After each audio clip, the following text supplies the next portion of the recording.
spent her entire life trying to be the perfect mother.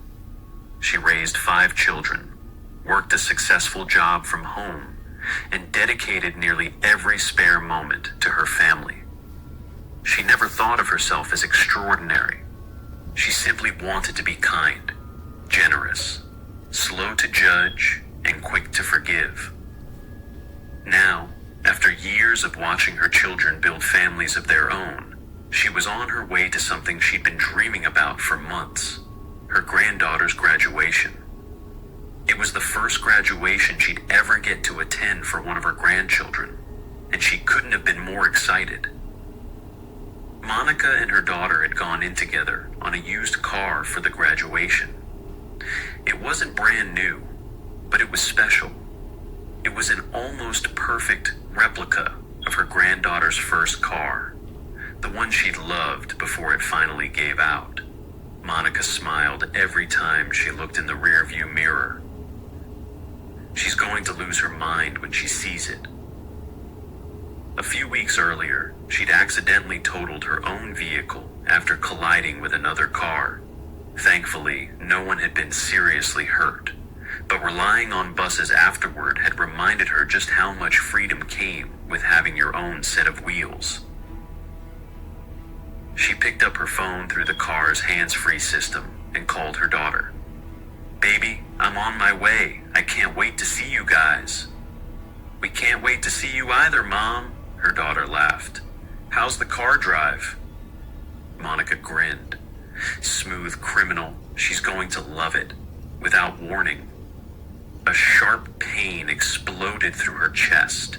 It felt as though something rough and jagged had been driven straight through her heart. Her vision blurred, darkness swallowed everything. When Monica opened her eyes again, her hands were still gripping the steering wheel. The vehicle was drifting toward a deep ditch at the side of the road. "Oh God!" She jerked the wheel just in time. The tires bounced violently before catching the pavement again, and somehow she managed to keep control. Her breathing became frantic. She looked around. Something wasn't right. She had lived in this town for decades. The road wasn't supposed to curve like this. The trees leaned in impossible directions. Even the grass looked wrong, darker somehow, as if it had never seen sunlight. Her heart pounded as she grabbed her phone. The screen was frozen on the lock screen. The clock wasn't showing a time. Instead, its hands spun endlessly in perfect circles. "What the?" She tapped the screen. Nothing. Again, nothing. She pulled onto the shoulder and stepped out of the car. The moment her feet touched the ground, an unbearable weight settled over her body. It felt as though gravity itself had doubled. Even breathing required effort. Then came the smell. Old leather, oil, sweat. It was the exact smell of her father's filthy work boots after a 12-hour shift. The scent flooded every breath she took. She stumbled backward into the driver's seat, desperately trying to escape it. "This has to be a dream." She rubbed her eyes. "My chest. I blacked out." Maybe she'd crashed. Maybe she was in a coma. Maybe this was just her brain trying to make sense of everything. "If I go back to sleep, maybe I'll wake up." She closed her eyes. Nothing happened. It wasn't just that she couldn't sleep. Her body refused the very idea of it. Panic slowly replaced confusion. Then there's only one thing left to do, drive. She turned the key. Silence. No engine. No clicking. No lights. Nothing. Monica stared at the lifeless dashboard before slowly opening the door. If the car wasn't going to move, she would have to.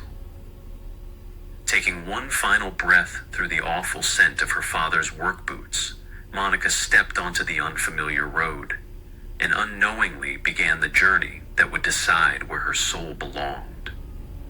Monica stepped onto the lonely stretch of road, each footfall swallowed by an impossible silence. No birds, no wind, no insects, only the sound of her own breathing and the distant smell of old leather, engine grease, and sweat. Her father's work boots.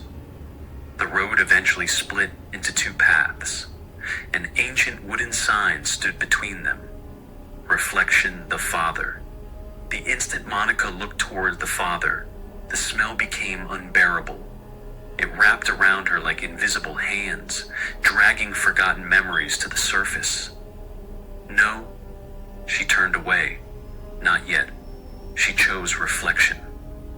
The moment her foot crossed onto the left path, the earth trembled. A violent crack ripped through the ground.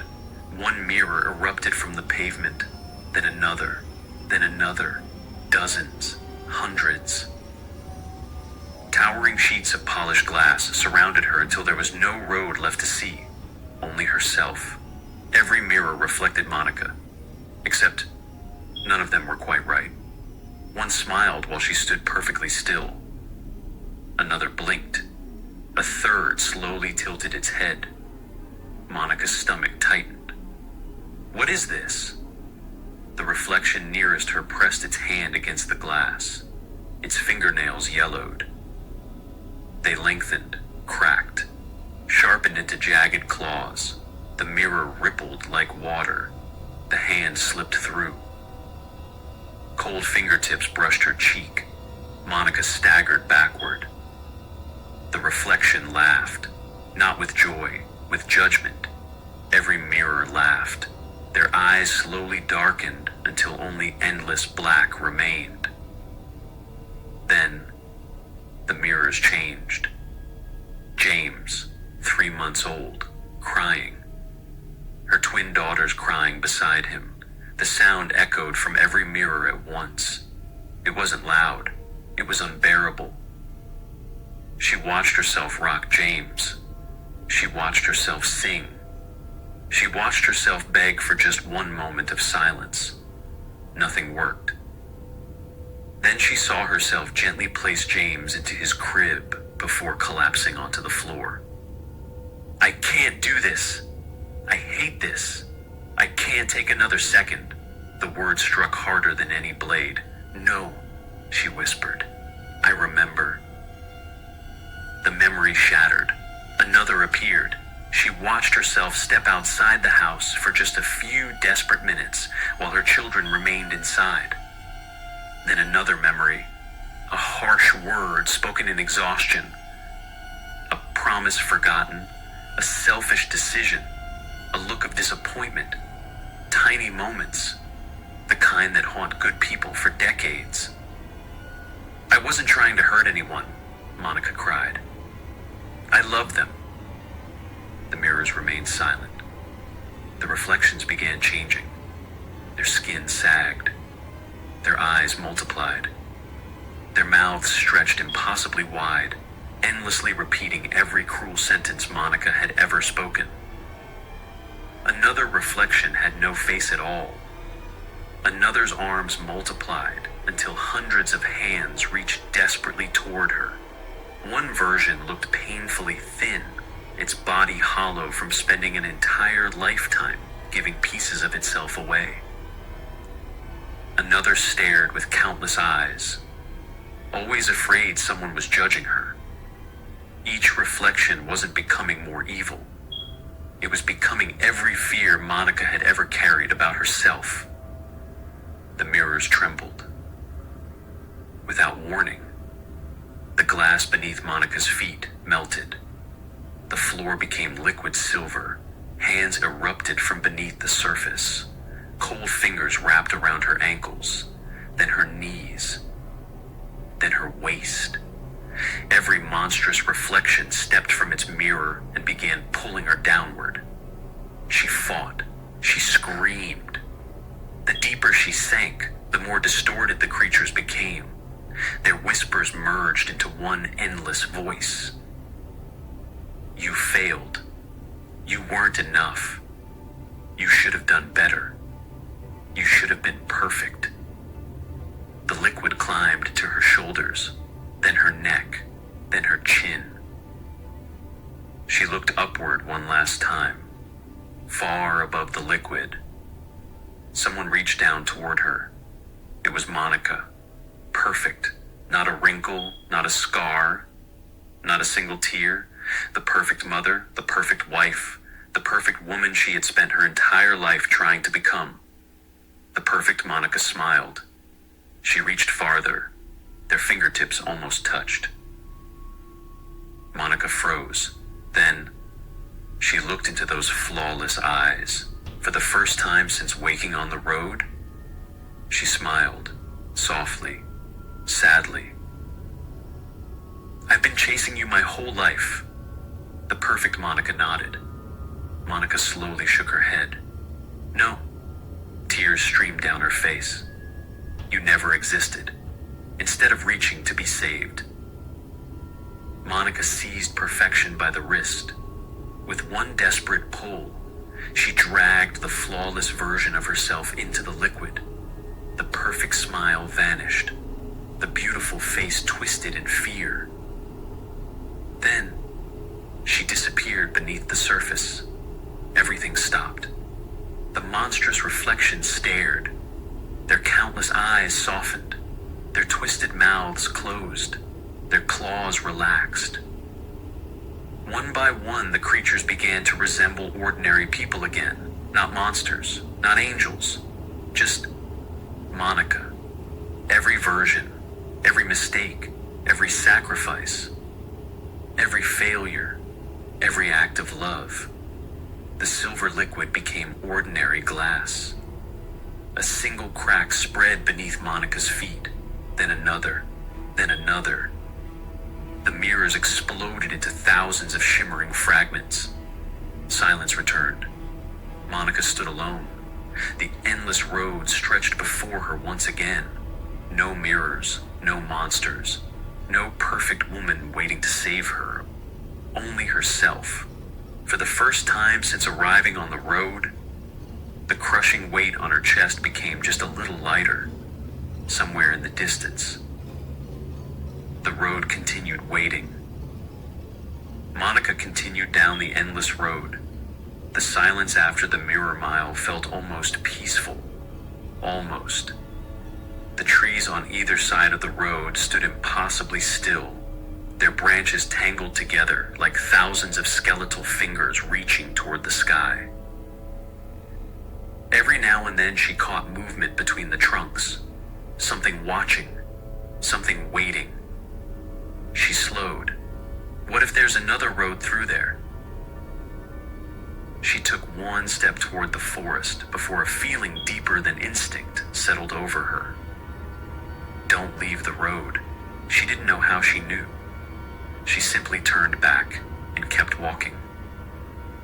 Moments later, music drifted through the air. Her favorite songs. The playlist she listened to while working. Then the one she played while cleaning the house. The songs overlapped, melodies twisting into something warped and unnatural. Without warning, the music stopped. A woman's voice whispered. "That's none of my business," another voice answered. "Look at what she's wearing. He'll never amount to anything." I knew that marriage wouldn't last. Then, her mother's voice, cold, sharp, impossible to mistake. "Listen to your father. People like that never change. Some people are beneath you." The words echoed through the trees until Monica couldn't tell where they were coming from. She covered her ears. The voices grew louder. Ahead, another crossroads. The weathered sign read, "Judge." The other pointed toward a narrow path swallowed by thick fog. "Ignore," Monica frowned. "Judge." She looked toward ignore. Images flashed before her eyes. Her husband speaking harshly to someone while she stayed silent. A boss humiliating a coworker because everyone feared losing their job. Moments she looked away because confronting authority was harder than keeping peace. She swallowed. "No, I'm not ready for that. She looked toward Judge. I've judged people, but everyone does. It can't be that bad. She stepped onto the path. The earth shuddered. Branches exploded from the forest. They twisted through the air with snapping sounds like breaking bones. Their bark peeled away. Rotting flesh appeared beneath. Then bark returned. Then flesh. The forest shifted endlessly between tree and corpse. Monica turned to run. The branches caught her within seconds. Cold, wet, they wrapped around her wrists and ankles before lifting her effortlessly into the air. The branches bent together, weaving themselves into a towering throne. Wood, muscle, bone. Wood again. The throne never held the same form for more than a heartbeat. It tightened around her until she couldn't move. The forest became silent. Then, something stepped from the darkness. A creature, then another, then dozens. No two looked alike. Faces constantly changed. Height shifted with every step. Their skin flowed like melting wax. Their smiles stretched impossibly wide, revealing row after row of needle-like teeth. They surrounded Monica, watching. One stepped forward. Its voice sounded like many voices speaking together. You have judged us already. Monica stared. I've never seen you before. The creature smiled. Exactly. Another figure emerged from the woods. Monica's breath caught. It was herself. Only crueler. Its smile looked almost human. Almost. You disgust me. The other Monica laughed. Look at you. You've gotten old. You've gotten fat. I'm surprised your husband stayed. You call yourself a good woman? The words pierced deeper than claws. She recognized them, not as her own voice, as her mother's. The creature beside her leaned close. We often inherit the voices that taught us how to judge. Monica lowered her head. I wasn't like her. No, you became quieter. But you judged all the same. Suddenly, every creature transformed. Her son-in-law stood before her. I never thought your mother liked me. Her daughter frowned. Mom never said that. No, but she didn't have to. I could feel it every time I walked into the room. When I lost my job, I knew she thought I wasn't good enough for you. I spent years trying to prove I deserved this family. Monica's heart dropped. Another creature became a cashier she'd silently mocked. Another became a woman at church. Another became a homeless veteran she'd assumed was lazy. Another became a teenager she dismissed as disrespectful. Each had a story, a father dying of cancer, a daughter battling addiction, a childhood spent in abuse, a war that never truly ended, stories Monica had never known, stories she had never asked about. The creatures looked back at her. You judged chapters. You never read the book. Monica's voice shook. I wasn't trying to hurt anyone. You weren't, the creature answered gently. But every judgment declared something only heaven was meant to declare. Another creature stepped forward. You believed yourself to be a good woman. I was, Monica answered quickly. I loved my family. I raised 5 children. I worked hard. I gave when I could. I never murdered anyone. I never stole. I never abandoned my children. The forest fell silent. Then the tallest creature spoke. No one questioned your kindness. No one questioned your sacrifice. We question only this.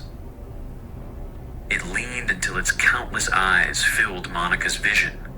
When did you begin believing your goodness placed you above another soul?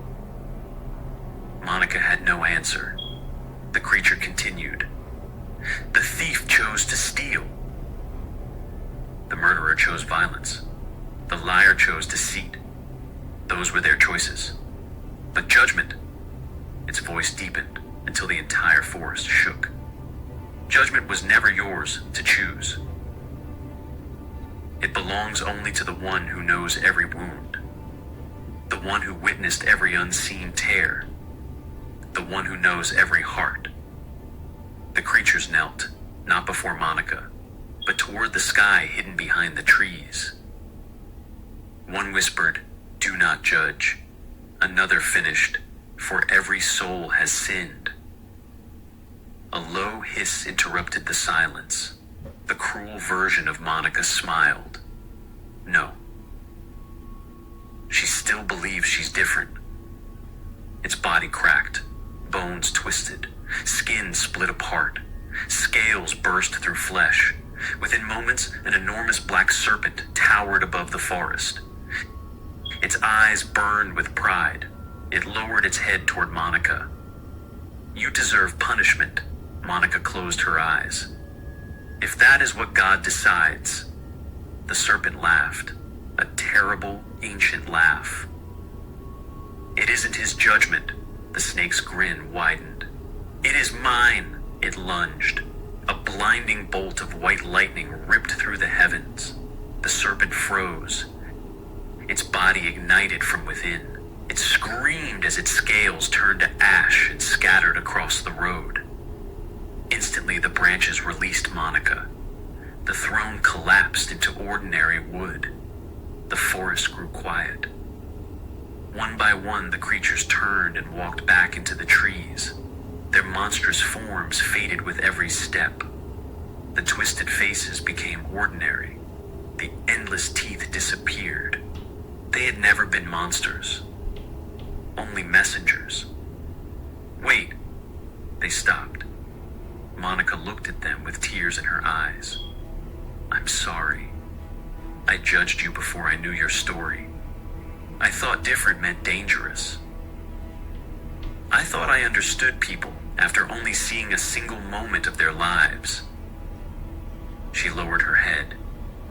"I forgot that judgment was never mine to carry." The creatures smiled, not with too many teeth. Just peaceful, human smiles. Then they disappeared into the silent forest. Monica stood alone once more. The road stretched endlessly before her. Somehow, it felt just a little lighter than before.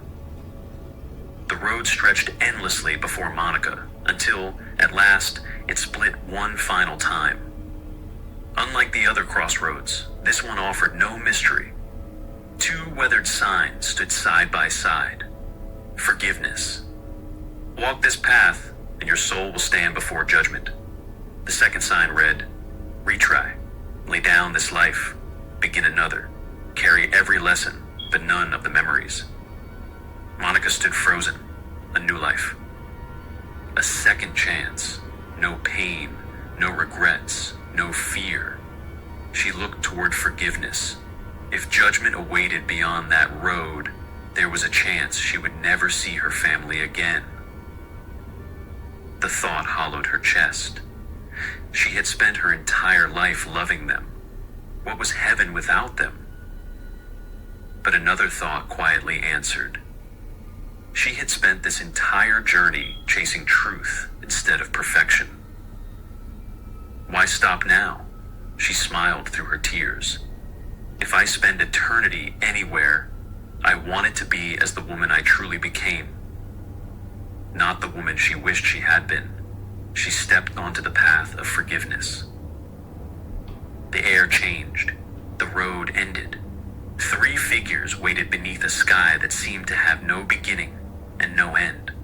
Her son, her mother, her father. Monica's feet stopped moving. Not by choice. The road itself held her still. A whisper drifted through the air. Are you ready to forgive? Monica closed her eyes, then nodded. For my children, She forced herself forward. Her son smiled the same mischievous smile he had worn since he was a little boy. I'm never going to be the man you wanted me to be. I'll always be the man I chose to become. Monica's eyes filled with tears. The man you chose became someone who sold fentanyl to children. You helped destroy lives. You became the reason another mother buried her son. He shrugged. I've already been judged. I'm not going where you're going. I died by the same poison I sold. Monica's heart stopped. No, you're alive. You're in prison. This isn't real. He looked at her with empty eyes. I never regretted it. I never regretted how I treated you. I never regretted anything. Before he could speak again, Monica embraced him. She held him the way she had when he was a frightened little boy. When you were 5, you wore a towel around your shoulders because you thought you were a superhero. You cried when your favorite characters died. You helped me wash dishes without being asked. I know who you were, and I still believe there is something worth saving inside you. She kissed his forehead. I forgive you. Not because what you did was small, but because I refuse to let your worst choices erase every piece of good that once lived inside you. I will always love you, and I will always pray that one day you become the man you were meant to be.